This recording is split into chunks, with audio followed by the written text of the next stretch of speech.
Welcome to another episode of Spring Fever. As always, it is me, XFL Jim. Ladies and gentlemen, this is the XFL.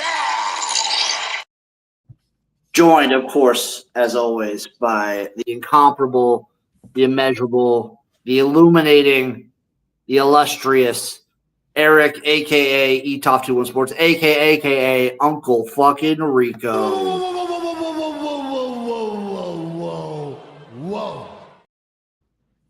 What's up, my man? Nothing, dude. What's going on with you, brother? You know, just living this fucking nomad life in a hotel room. I've been in this hotel room for the last 10 days. Jesus, dude. And what's that? What's the photo behind you underneath the lamp? This one? Yeah. It looks like a bunch of puzzle pieces. In Joplin. Yeah, in Joplin, Missouri. Jesus, dude. Hotbed of activity, let me tell you. But we got a lot to talk about today. Of course, we're going to talk about the Grey Cup. I mean, you can tell by my facial hair. I haven't been home to shave. We're going to talk Grey Cup. What a Grey Cup it's going to be. Actually, I think since this show has been going on, since Spring Fever has been a thing, this will be the first Grey Cup not featuring the Winnipeg Blue Bombers. Which is absurd when you think about it, how dominant they've been. Well, I mean, dominant until they reach the Grey Cup and lose. Okay. Fair enough. Like, would you call the Bills in the 90s dominant? Yeah, I mean, look how much they won. Yeah, dominant. Okay, we'll say dominant. I mean, good. I would call it good. I would say maybe arguably dominant in the West. Yeah. There's some UFL news, too, and we'll do a little quick recap. We, of course, did not record last week. Eric had a bunch of stuff going on. I was, like, mentally just dead last Wednesday. I don't know about you. I was all over the place. Yeah. You've been literally and mentally all over the place. But before we dive fully in to Canada, to the Grey Cup, and give it its time and its glory, there is a little bit of UFL news going on. So we're going to start, of course. I think last week they announced that they're not changing any of the rosters. I knew that was a worry for some people, that with the talk of Mike Rapoli loving sort of like a regionality to the league, where it's like, you're the Columbus Aviators, we want to get Ohio State guys on the roster. If you're Birmingham Stallions, we want to get Alabama guys on the roster. As of next season, the rosters aren't changing from what they are now. But that's what I don't understand. Like, so where is everybody going? Well, the rosters aren't changing, so everyone's staying where they're at. But, like, if I'm on the Michigan Panthers, where am I? Oh, for that? Yeah. So we still don't have any updates on that. I would assume those rosters are just getting relabeled.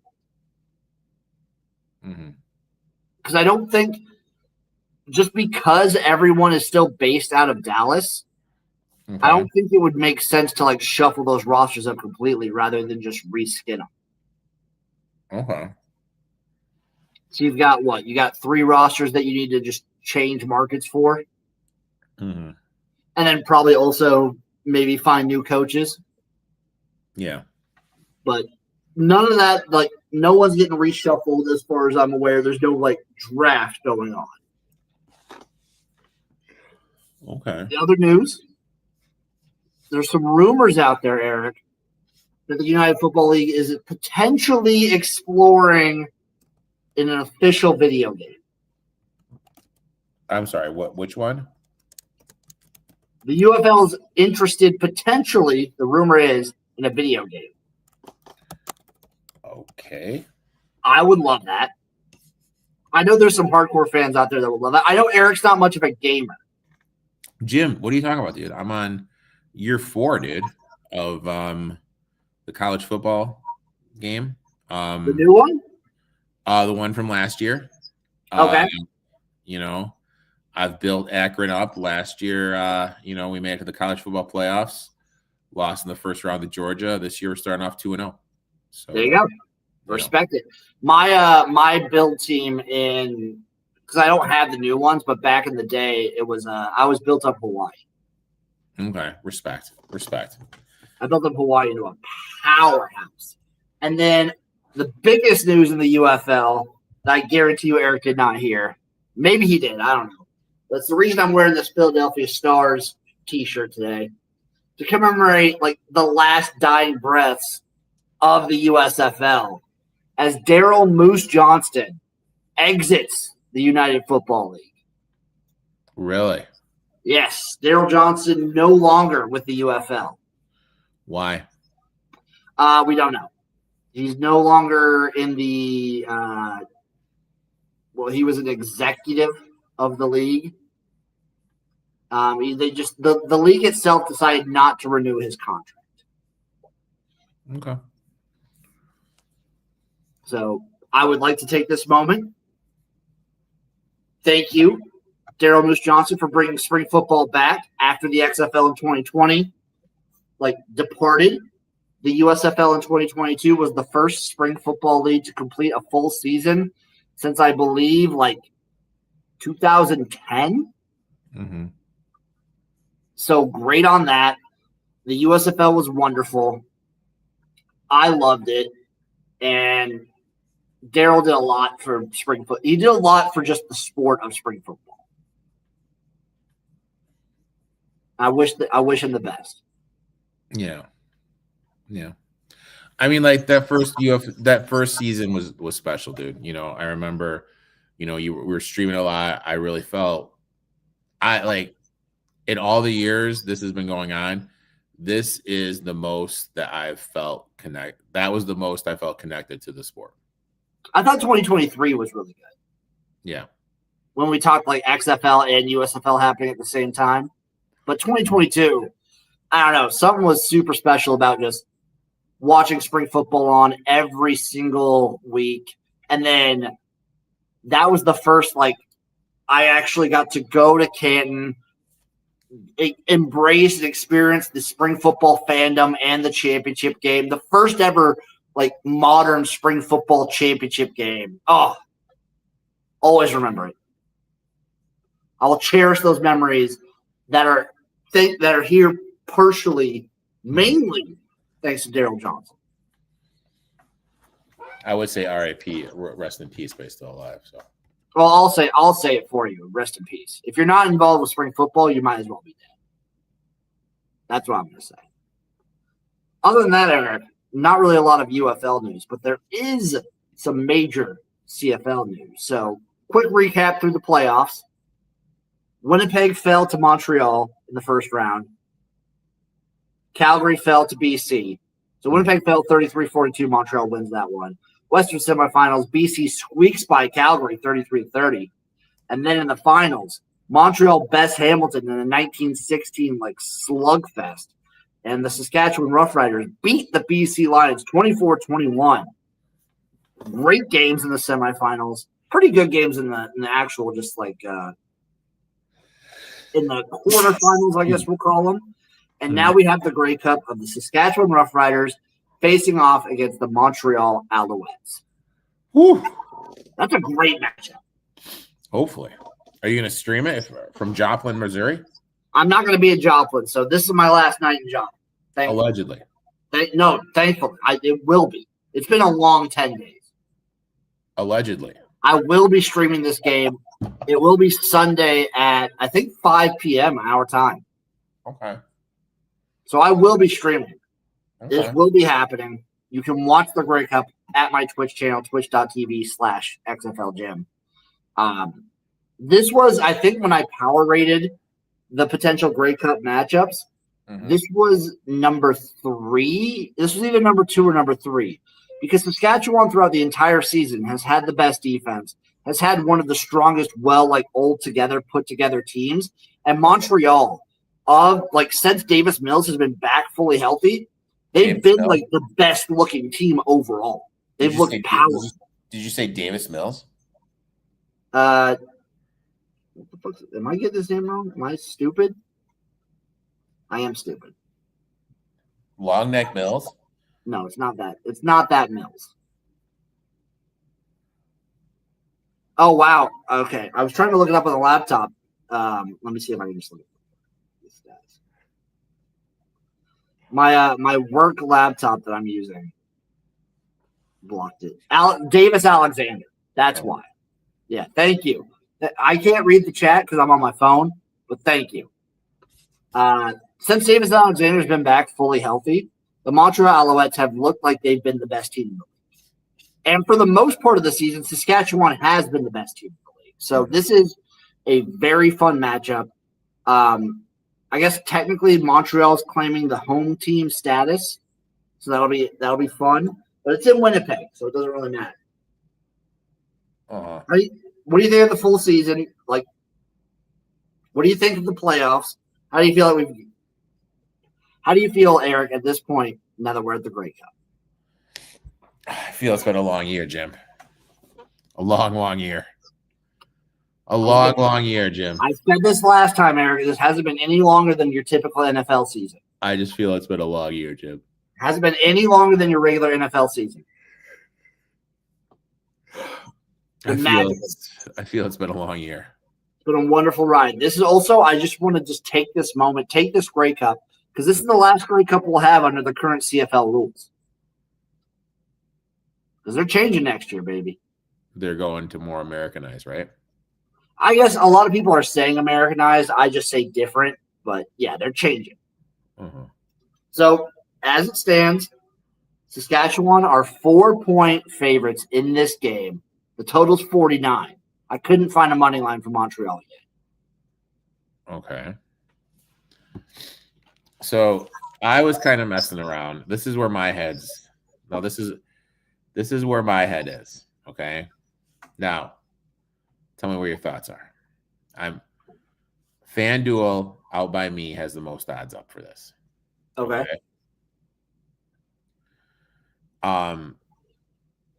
Montreal is plus 162 here on the money line. How do you feel about, where is that prop I found? Mother bitch. Where is that prop I found? So AJ Druid says Travis Harris has never won a Grey Cup as a starting QB. I don't know how many off the top of my head, I don't know how many Grey Cups he's even started. How do you feel? Now look, I know a lot of funky stuff has to happen for this to happen. The rushing yards leader, okay? AJ Oletti is minus 290. Stevie Stocks plus 410. What about Davis Alexander plus 1100? I'm scrambling. The worry I have for that, I mean, AJ Oletti he's minus 290 for a reason. Yeah, but I know, but I'm just saying. What else do we got here? He's the will of the Saskatchewan team, dude. I love him so much. How do you feel about Tyson Philpott, most receiving yards at plus 440? Don't hate that. Do not hate that. Those are the kind of the two props I'm kind of looking at. I was kind of disappointed. I was actually trying to find a Alexander rushing prop. I could not find one of those. That is not listed. So I was a little bit upset about that. I like that Philpott a lot, dude. I might play if I can find an offshore that has that Philpott prop. I might bet that. I like that. Okay.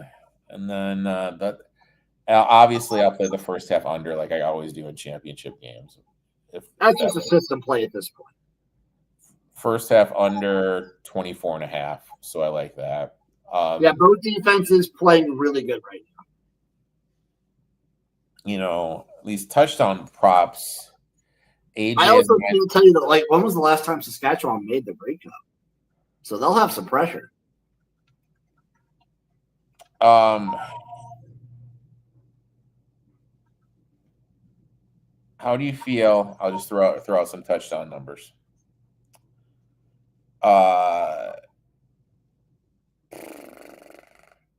Philpott plus 160 anytime. Love it.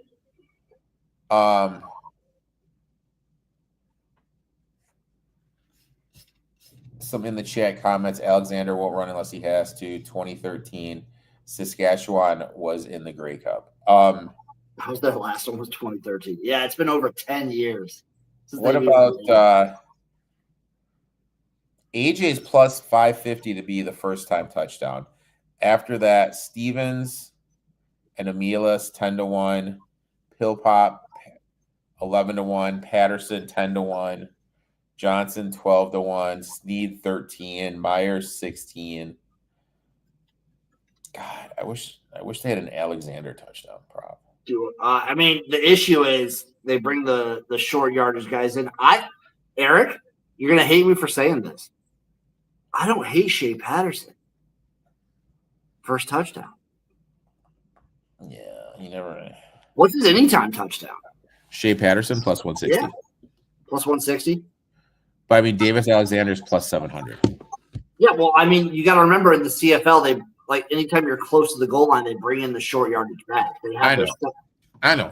I get it. I'm just saying, Jimmy. I don't hate Shea Patterson first touchdown. Potential revenge against a team that didn't renew him because he was in Saskatchewan for the last 2 years.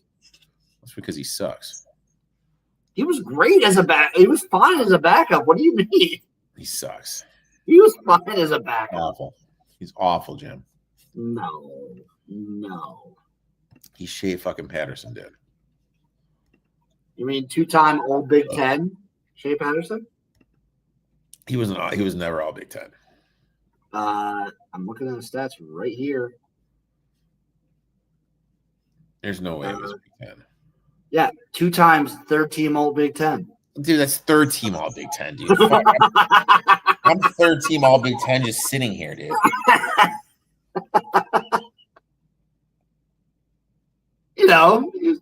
International man of mystery, Shea Patterson. Don't disrespect him, dude.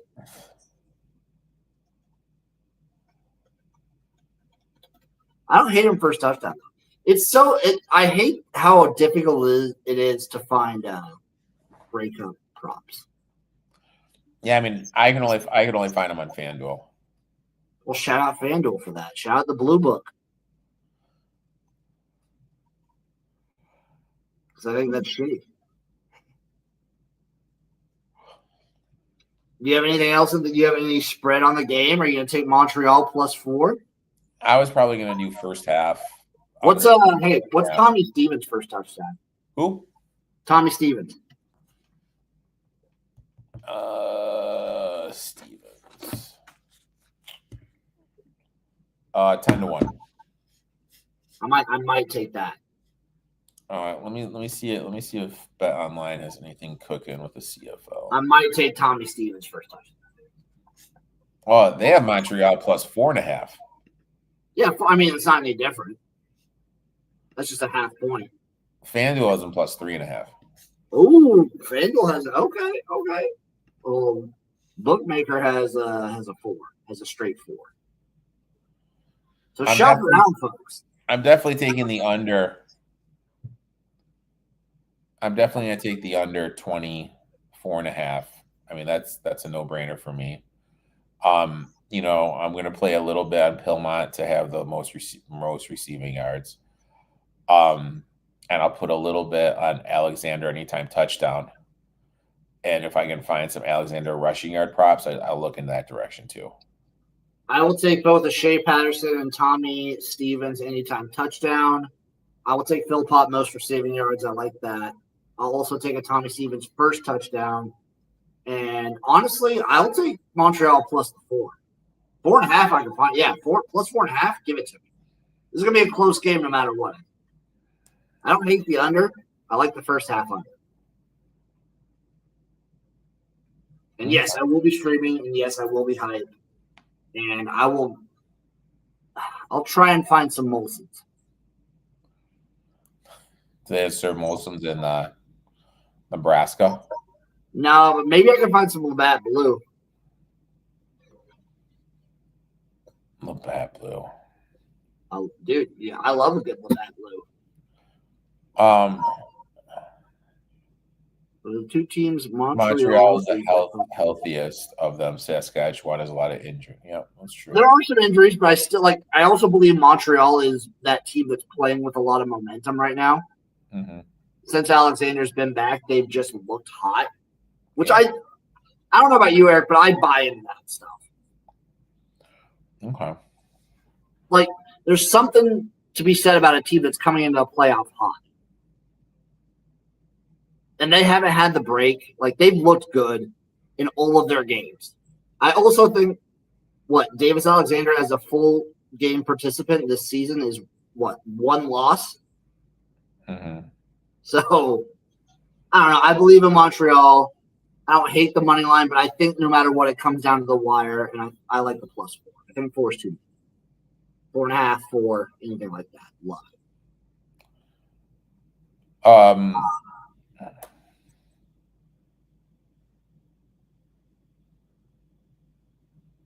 Where are we going? Do you feel? Oh, Alexander hasn't lost like a starter. There you go. Yes, as a starter this season, he has not lost. I don't know, man. Like, I mean, I always kind of lean to the dogs in these games like this. He's the dog. A fun prop. How do you feel about Saskatchewan first half, Montreal full game? I don't love it, but I can see it. I don't love it. Mm-hmm. So I think if Montreal wins, I think it's wire to wire. Okay. So Montreal full game, Montreal half, Montreal full game. I don't hate it. Like, that's how I would play that. But this is the culmination, Eric, of everything that we've ever wanted in the CFL. Okay. Well, I'm this is hoping a great game, a great finale. Eric will be tuned in for the Machine Gun Kelly halftime show. Dude, can you even name one Machine Gun Kelly song? No. But I know he's big. I just also don't keep up with a lot of like pop punk stuff that's like new pop punk bands. I could see you being a Taylor Swift guy. I mean, some of her stuff's pretty good. It's undeniable. I want the CFL to get Shania Twain. You want a little twang? Dude, I would kill for Shania Twain at the Grey Cup. I would love that. Okay. I know she played one like over a decade ago. Really? Well, she's Canadian. Oh, that's something I did not know. You did not know Shania Twain's Canadian? I did not know Shania Twain was Canadian. She's a beautiful Canadian woman. Same with Celine Dion. I knew Celine Dion was Canadian. I would love Shania Twain. Get Rush to play. I don't care, dude. I don't care if they're old. I think they should get. Oh my God, I'm trying to think. Get Nickelback. Get Nickelback. I say Nickelback.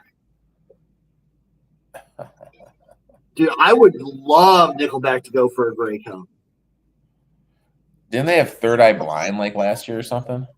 No, last year they had Green Day. Okay. But we're finally here. We'll have a full season recap next week for you. Uh-huh. It'll be wonderful. Eric's finally ready to go into hibernation. Dude, I'm telling you, man. It's been a long year, Jim. Eric, it's the same length as an NFL season. Jim, it's been a long year, buddy. The only reason you feel like it feels longer is because there's less teams. It's been a long year, Jim. Same length as an NFL. Do you feel like the NFL season's too long? No. There you go. Same deal. Same length. No. Same fucking length. Thank you all for watching. Make sure you tune into the Grey Cup. Make sure you just come over to my Twitch channel to come watch the Grey Cup with me. watch me get drunk and watch Canadians play football. It's going to be awesome. It's going to be a great send-off to the season. There'll be I will sing some Shania Twain. You'll sing Shania Twain? I'll sing Shania Twain and Celine Dion. Will you sing, if I show up on it, will you sing My Heart Will Go On to Me? Oh, 100%. 100%. I think I might have done that last year. I'll do it again. I don't care. Thank you all for watching. Follow that man at eTalk21 Sports. He's got great NFL content. We've got great college basketball content coming up once the football season's end. But right now, we have great college football content every Saturday morning for the college football tailgate. Follow me at XFL Jim. There's a lot coming on. There's a lot cooking up. I've got the investigator Jim right now working on the truth behind Mike Rapoli and why he's going into the UFL. So stay tuned for that. Yeah. Love you guys. Mwah. Yeah. Kisses. I got my See you stuff. next week. Bye-bye.